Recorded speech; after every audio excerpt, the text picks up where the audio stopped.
Welcome to Penrose Learning, where we make understanding easy. You're going to start the iOS 18 update now. First, make sure your iPhone is charged or plugged in and connected to Wi-Fi. Updates may pause on cellular. Once done, confirm you have a recent backup in iCloud or on your computer so you can restore settings if anything goes wrong. Next, free up a few gigabytes if storage shows low space. Deleting large apps or photos temporarily speeds the download. Now open Settings to begin the update process. Open Settings, tap General, then Software Update to check for iOS 18. If the update appears, tap Download and Install.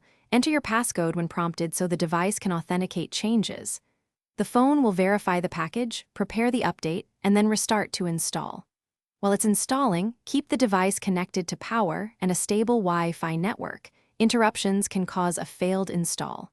If installation seems stuck, wait at least 30 minutes. These steps can take longer on older devices. After the restart, follow the on-screen setup prompts to finish enabling iOS 18 features and sign back into your Apple ID if asked. Make sure your apps update via the App Store to avoid compatibility issues. If the update failed, reboot the iPhone and try again. If it still won't install, connect to a Mac or PC and update using Finder or iTunes, which often resolves firmware errors.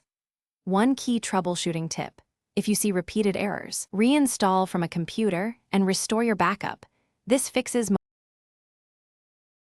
Thanks for watching. If this was helpful, leave a like and consider subscribing. See you next time.